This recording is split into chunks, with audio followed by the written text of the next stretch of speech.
Eu agradeço, deputado Bongás. Desde logo registro aqui, em nome da ANAMATRA e de toda a magistratura do trabalho, dos 4.500 juízes do trabalho que nós representamos, os nossos agradecimentos, primeiro pela iniciativa deste painel, destes vários painéis, discutindo o que de fato tem de ser discutido, ou seja, que fruto nós temos colhido da reforma trabalhista até este momento. E, para mais, eu lhe peço licença, deputado, para utilizar ali a tribuna. Com licença. É isso, esteja à vontade.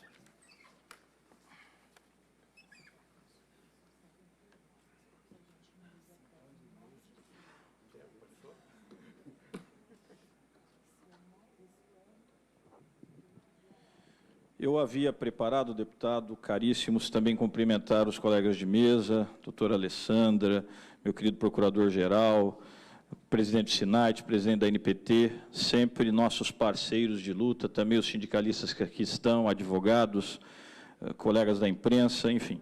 Eu havia preparado uma fala de 30 minutos, mas o deputado Bongás me explicou agora que, em tempos de direito desportivo, a prorrogação não pode ser maior do que o tempo regulamentar.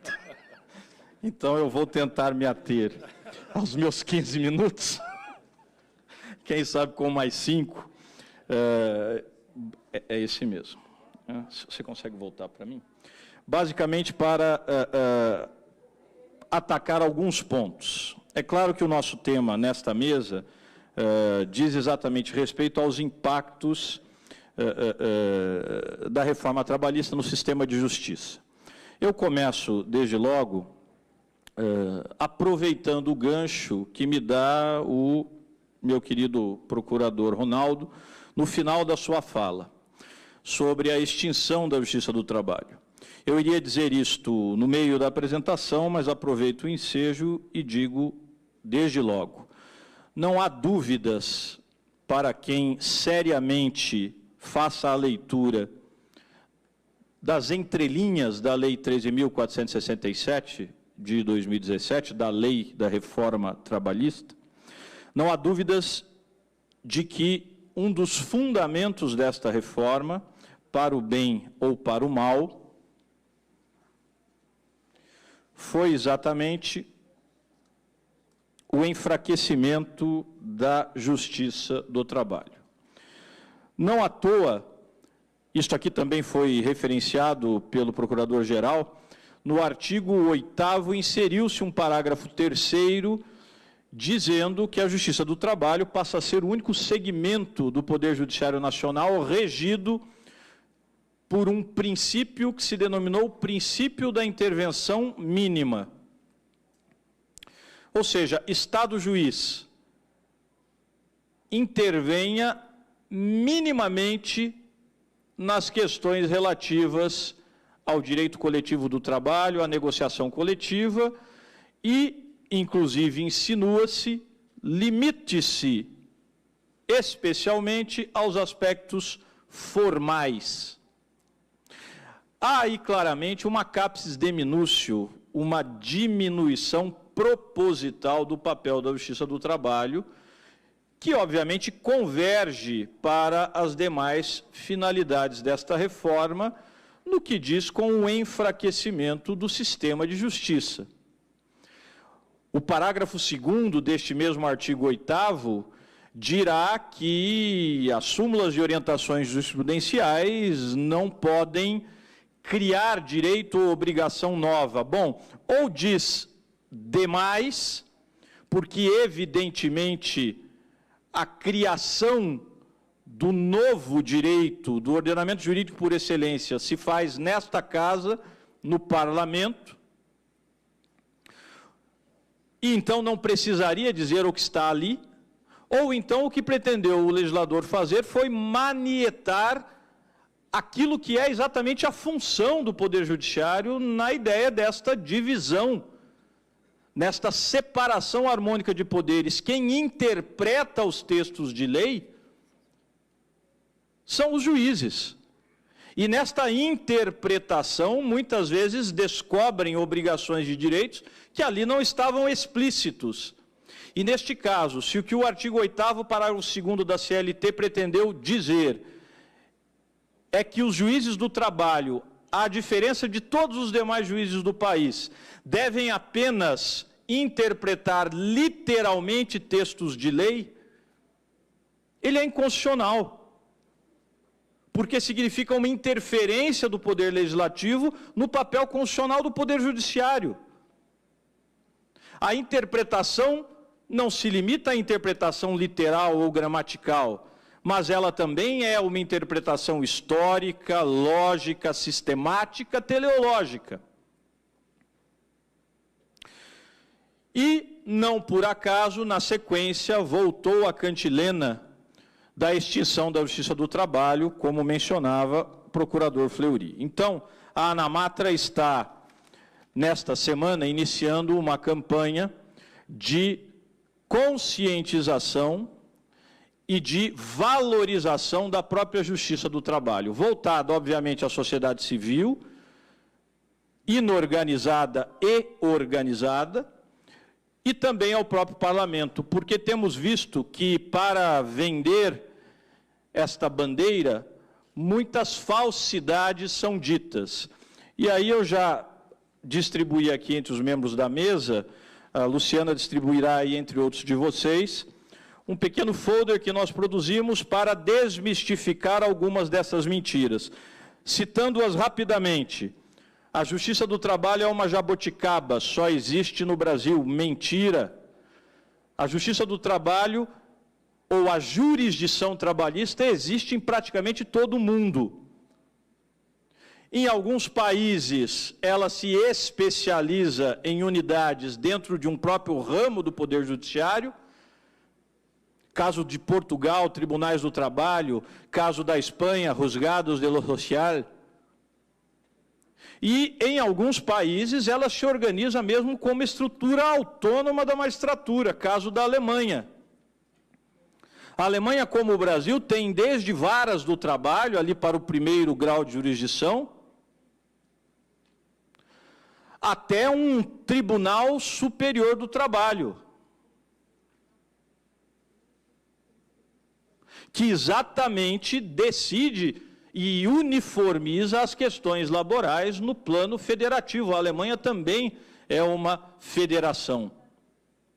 É o Bundesarbeitsgericht, Tribunal Federal do Trabalho. Então não é uma jabuticaba. Outra coisa que dizem, deputado Bongás, a Justiça do Trabalho não dá lucro. Oh, que bom que não dá lucro. A função da Justiça não é dar lucro. Eu, quando prestei concurso para a magistratura do trabalho, não tinha a menor intenção de produzir lucros para a União. Não é isto que faz um juiz. Um juiz pacifica conflitos sociais. Um juiz faz valer direitos fundamentais. Garante direitos subjetivos. Se nós vamos pensar isso na perspectiva econômica, pensemos que se trata de um investimento. Tal qual é o investimento em segurança pública, em saúde e educação, ou esses investimentos dão lucro? O ganho social que se tem é outro, não é um ganho financeiro.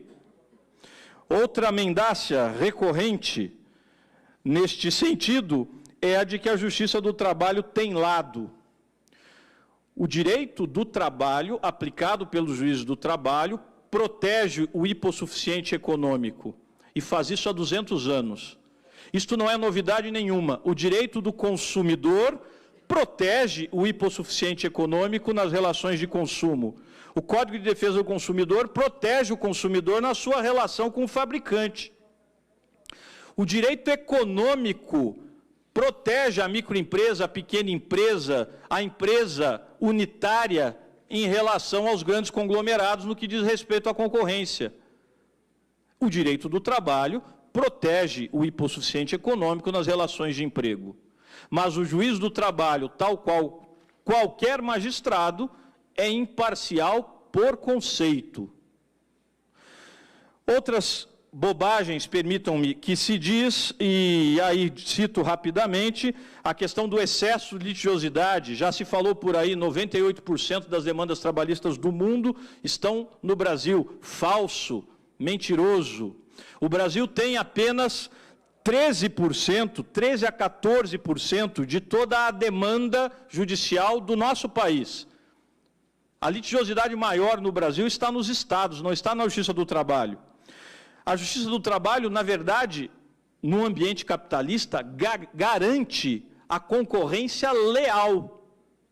Porque quem se desobriga por própria decisão a cumprir as leis trabalhistas, quem não garante um meio ambiente do trabalho rígido, quem não paga os direitos sociais do trabalhador, oferece um produto mais barato ao mercado. E, nesse sentido, tem uma vantagem concorrencial desleal. Portanto, até mesmo ao agente capitalista interessa haver um Ministério Público atuante, uma Justiça do Trabalho atuante, uma fiscalização do trabalho atuante. E, por fim, a Justiça do Trabalho é a mais rápida e eficaz do país, dados do Conselho Nacional de Justiça, no relatório Justiça em Números, demonstram isto, e é a que mais concilia. 83% dos processos trabalhistas no primeiro semestre de 2016 foram resolvidos desta maneira. É preciso, portanto, ter muito cuidado com estas propostas, porque se por acaso, em algum momento da história, se extinguir a Justiça do Trabalho, os litígios trabalhistas continuarão lá e terão de ser resolvidos. E se não houver uma autoridade do Estado especializada nesta solução, com sensibilidade para estes litígios, eles se resolverão de outra maneira. Se resolverão como nós víamos esses conflitos se resolverem no século XVIII e no século XIX. E os senhores sabem, todos sabemos, não são soluções pacíficas. Dito isto, eu aproveito os minutos que me restam para tratar de alguns dados. O deputado Bongás dizia de manhã que a grande importância, talvez, deste debate sejam os dados. Aqui, dados gerais sobre a ideia da reforma trabalhista. A ideia que estava na retórica dos defensores da reforma trabalhista era, entre outras coisas, a de que havia um excesso de proteção e, portanto, a legislação teria de ser corrigida para isto, para recuar. Não é? O então presidente do TST chegou a declarar isto ao TST. É preciso abrir mão de alguns direitos para que a economia possa triunfar, para que a economia possa se dinamizar. Vejam este gráfico. Muito rapidamente, gráfico baseado em dados do Banco Mundial, né, de uma instituição, de um instituto de pesquisa que está aí identificado, o Bureau of Labor Statistics and Labor Productivity and Costs, né, e que basicamente identifica o seguinte: a partir de 1948, a linha em azul escuro indica a produtividade média da economia, portanto, a produtividade média da empresa. O que os senhores veem, a linha é ascendente. Tem ali alguma oscilação, mas poderíamos dizer que evolui aí em relação à abscissa em mais ou menos 35, 40 graus. E vejam a linha em azul claro. Ela identifica a Real Hourly Compensation, a compensação real da hora, ou seja, da riqueza criada com o trabalho, o quanto volta em direitos para o trabalhador. Veja que esta linha azul de 1948 até ali final da década de 70, esta linha azul acompanha, essa linha azul clara acompanha a linha azul escuro. Porém, a partir de 1978, ela se separa, há uma divergência das linhas. A compensação real da hora praticamente vai se estagnar, chegando ali em 2011 a mais ou menos 113,1% em relação a 1948. Já a produtividade da economia chega a 254,3%, quase o dobro, considerando aqui o perfil de todas as nações do mundo. O que aconteceu, só para fazer esta referência, ali em 1978, início dos 80? Começamos a ter como ideia econômica hegemônica no mundo aquelas que depois foram identificadas pela expressão consenso de Washington. Lá no início, como thatcherismo, Margaret Thatcher na Inglaterra, Ronald Reagan nos Estados Unidos.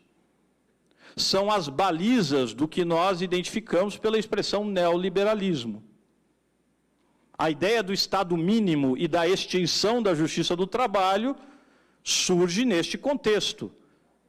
Quando a ideia do Estado mínimo volta os olhos para o Poder Judiciário, o primeiro ramo a se sacrificar é exatamente o que cuida de pacificar os litígios entre capital e trabalho e de garantir que, pelo menos o que a lei prevê como devolução da riqueza criada na qualidade de direitos para o trabalhador, de que pelo menos isso seja garantido.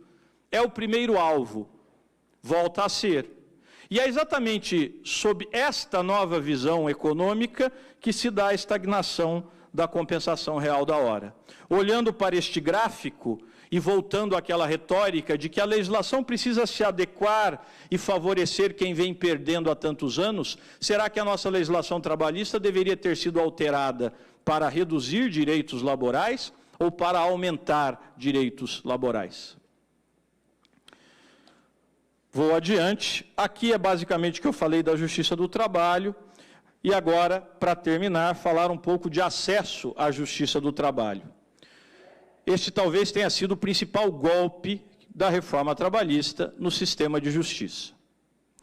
E comentava agora com o deputado Bongás, este dado, surpreendentemente, é comemorado por alguns. Já vamos falar do dado. Mas é interessante que, desde logo, tenham em vista isto que está aqui. O movimento mundial de acesso à justiça sempre foi uma preocupação ingente de todos os estudiosos do processo e da justiça. A justiça, como um serviço essencial que o Estado presta ao cidadão, tem de ser acessível. Isto é uma garantia que está no artigo 5º, inciso 35 da nossa Constituição. Pleno acesso à justiça. Inafastabilidade do Poder Judiciário quanto a toda lesão ou ameaça de lesão a direito ou interesse. É uma garantia do cidadão. Historicamente, os autores identificaram 3 ondas de acesso à justiça, de potencialização do acesso à justiça. E aqui cito autores que da área do direito são muito conhecidos. O professor Mauro Capelletti, da Inglaterra, e o professor Brian Garth, que escreveram uma obra conhecida de todo estudante de direito, que se chama exatamente Acesso à Justiça. Ambos identificaram, então, 3 ondas de progressivo acesso à justiça. A primeira onda, superação dos obstáculos econômicos para o acesso à justiça. E aqui vem, então, a proteção processual do pobre, do hipossuficiente econômico. Aqui vem a assistência jurídica e judiciária. Aqui vem, inclusive, o acesso maior aos cursos de direito, à formação jurídica. A segunda onda, a adequação das instituições processuais às novas demandas, às demandas coletivas. E os sindicatos têm cumprido esse papel, exatamente no sentido do que diz o artigo 8º, inciso 3º da nossa Constituição, ou dos próprios interesses difusos, aqueles interesses que são indivisíveis, que todos nós, de alguma maneira, dele partilhamos. E então eu preciso de um processo coletivizado, eu preciso de sujeitos que tenham legitimidade para essas ações coletivas, como o Ministério Público, como os sindicatos. E a terceira onda, exatamente, caminha no sentido da simplificação dos sistemas jurídicos e procedimentais. Torná-los menos burocráticos, torná-los mais humanos, tornar o processo judicial um instrumento de efetiva distribuição de justiça. Os especialistas dizem que o nosso Código de Processo Civil novo, o de 2015, começa a realizar a terceira onda. E eu lamento informar que a reforma trabalhista nos levou para aquém da primeira onda. O que a reforma trabalhista fez, foi reinstituir obstáculos econômicos para o acesso à justiça do trabalho, inclusive e especialmente para o mais pobre. De tal maneira que, pelo texto da reforma, mesmo que o juiz identifique aquele trabalhador como pessoa pobre para todos os efeitos, em princípio, ele responderá pelos honorários advocatícios do advogado da parte contrária naquilo em que perder. Em princípio, ele responderá pelas custas se ausentar da audiência. Em princípio, ele responderá pelos honorários do perito, se perder no objeto da perícia. Esta é a realidade. Nas audiências públicas, eu tenho dado um exemplo hipotético, mas que, na verdade, não é nem tão hipotético assim. É de um caso concreto que eu extraí este exemplo. Um trabalhador ajuiza uma reclamatória com 10 pedidos. 9 pedidos dizem respeito a verbas rescisórias. FGTS não depositado, 40% de indenização sobre o fundo, saldo salarial, aviso prévio indenizado, multa do artigo 477, férias proporcionais, 13º proporcional, rescisórias que não recebeu. Seu salário, um salário mínimo e meio. 5 anos de casa, totalizando ali R$12 mil aproximadamente de verbas rescisórias. Mas ele saiu surdo, e ele imagina que essa surdez se deva ao trabalho, local ruidoso. Então ele também pede uma indenização por danos morais e materiais. Afinal, sente-se surdo dos 2 ouvidos, tem gastos com órteses, aparelho de audição, tem gastos com médico, já não consegue se recolocar no mercado de trabalho tal como antes. E ele pede aí, por danos materiais e morais, R$100 mil. Não me parece nenhum excesso. Ele é pobre, está desempregado, tem 3 filhos, não recebe um tostão sequer. Antes da reforma, a empresa seria condenada a pagar aqueles R$12 mil. Imaginem esta situação, o perito realiza a perícia médica e diz o seguinte: a sua surdez é degenerativa.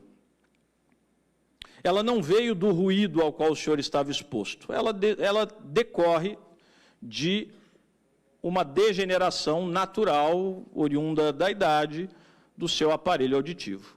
E, portanto, ele perde neste último pedido. Volto a dizer, antes da reforma, ele receberia os R$12 mil, não receberia, obviamente, o valor do último pedido, porque perdeu, e quem pagaria os honorários do perito seria a União, com o orçamento da Justiça do Trabalho, que é separado para isto. Depois da reforma, pelo que está no texto, mesmo sendo pobre, será condenado a pagar os honorários do perito e os do advogado da empresa em relação ao último pedido. Se o juiz fixar esses honorários no percentual máximo, a lei diz de 5% a 15%, 15% de 100 mil. Chegamos a 15 mil. Nos outros 9 pedidos, ele havia ganho 12 mil. Resultado, esse trabalhador pobre ingressou com uma ação, ganhou 90% da ação, não é nenhuma aventura jurídica, de 10 pedidos ganhou 9, mas ele não receberá um tostão e sairá devendo R$3 mil ao perito, ao advogado da parte contrária, e mais os honorários do perito. E se ele tiver algum outro crédito na Justiça do Trabalho, pelo que está na lei, este crédito será utilizado para pagar o que remanesceu da sua dívida. Esta é a situação. Então, evidentemente, há aí uma inconstitucionalidade e eu quero crer, o Supremo a declarará.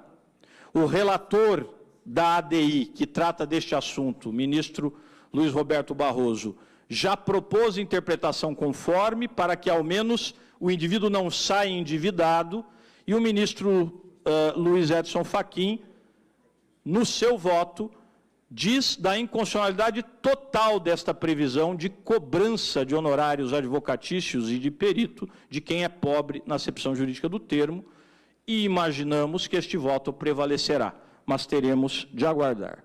E para terminar, deputado, muito rapidamente, aqui são os artigos que eu mencionei, eu gostaria de terminar com estes dados.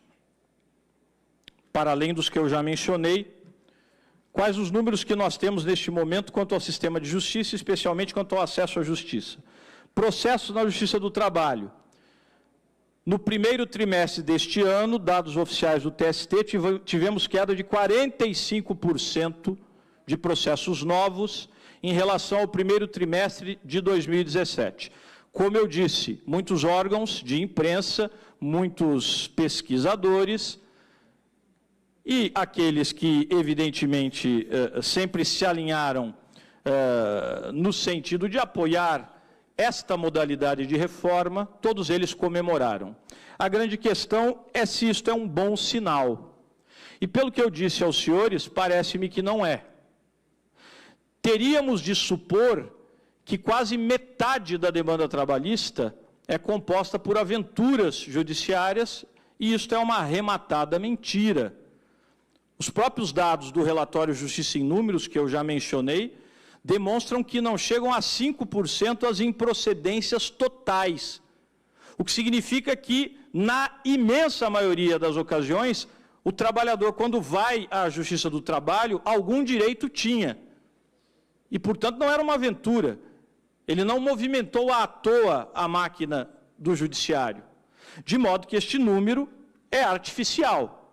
Ele se deve, na nossa visão, a dois fatos. Primeiro, o temor incutido no trabalhador e na própria advocacia, neste regime de sucumbência recíproca, em que se desconhece a regra constitucional que diz que o cidadão pobre tem direito à assistência judiciária gratuita e integral. O que a reforma introduziu no sistema não traz nem gratuidade e nem integralidade.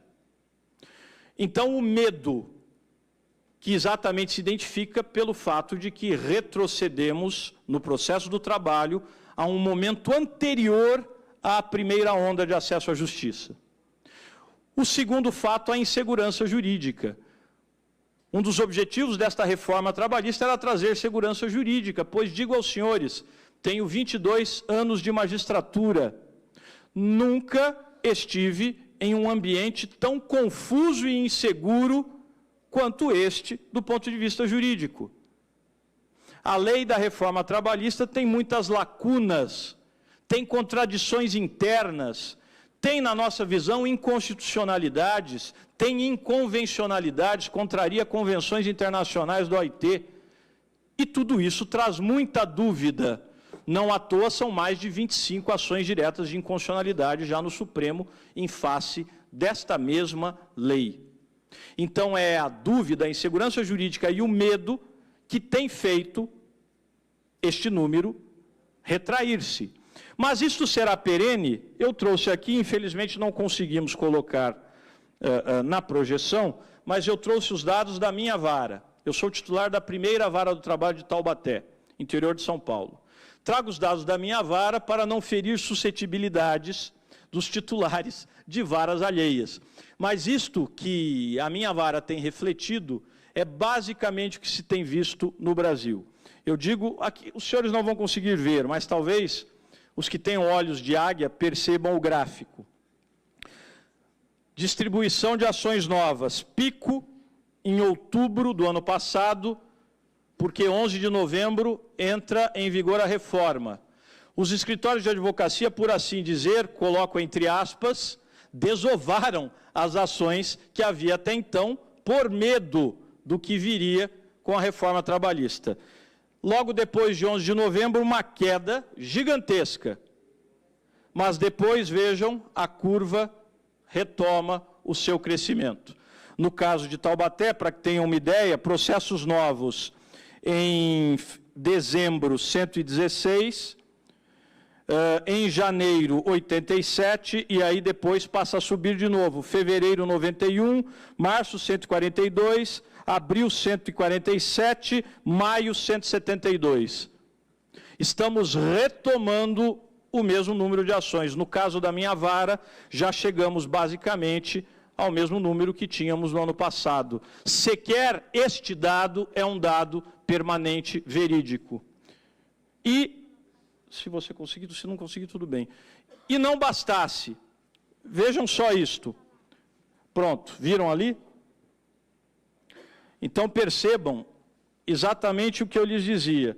A linha maior corresponde a novembro, porque novembro, na primeira e na segunda semana de novembro, na verdade, na primeira semana de novembro, até o dia 10, nós tivemos aquele boom de novos ajuizamentos. Depois, a queda é abissal, mas a curva começa a retomar o seu rumo. Porque é óbvio, foi dito aqui, O litígio continua na sociedade. E que bom que o litígio está voltando para a Justiça do Trabalho. Porque se o litígio não voltar à Justiça do Trabalho, vai se resolver de outra maneira. Que poderá ser a resignação do trabalhador, o que é péssimo, mas poderá ser o conflito social. E nós já temos visto também evidências disto. E por fim, e aí encerro realmente, não bastasse a reforma trabalhista em certos aspectos, eu vou tirar aqui, em certos aspectos, ela inclusive favorece, fomenta a multiplicação de ações.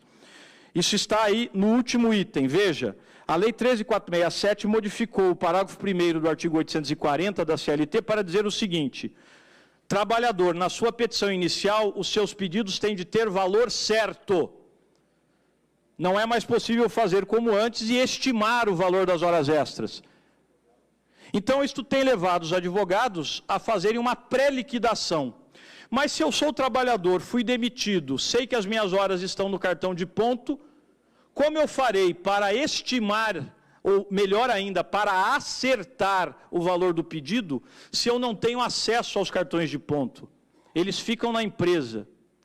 Então, o que tem acontecido? Os advogados têm se valido legitimamente de um procedimento previsto no Código de Processo Civil, que se chama Ação de Produção Antecipada de Provas.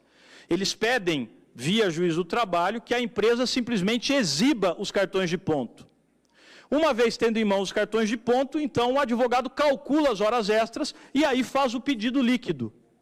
Como é que se fazia antes? Ele estimava, com a contestação vinham os cartões de ponto e ali se fazia o ajuste. Agora não. O que antes era uma ação, agora são duas.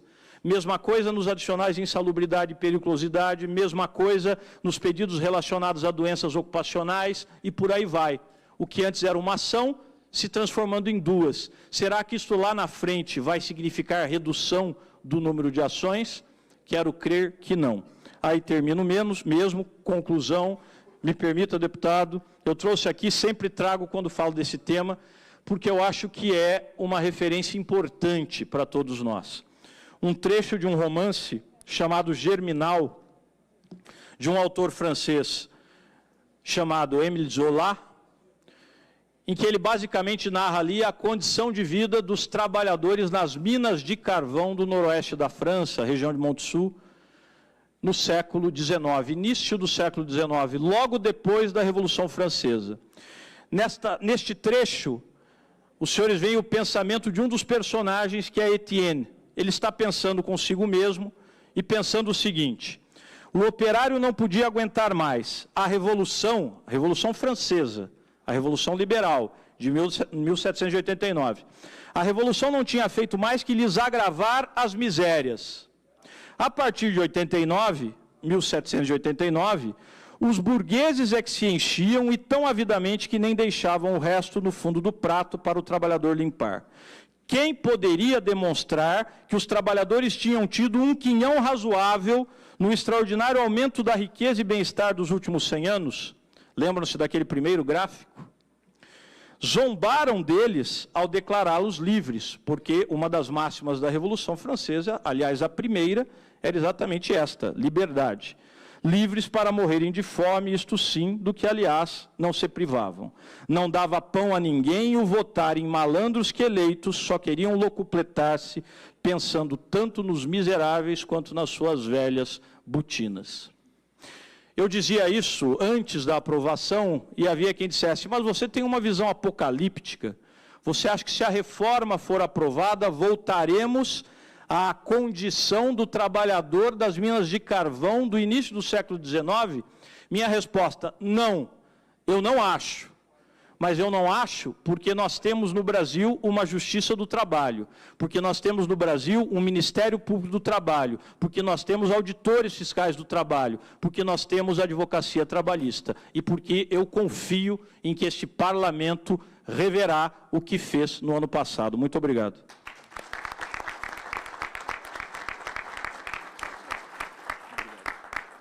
Muito bem, obrigado, Guilherme Guimarães. E usando a logística esportiva, ele aproveitou bem a prorrogação, inclusive foi para os pênaltis, né?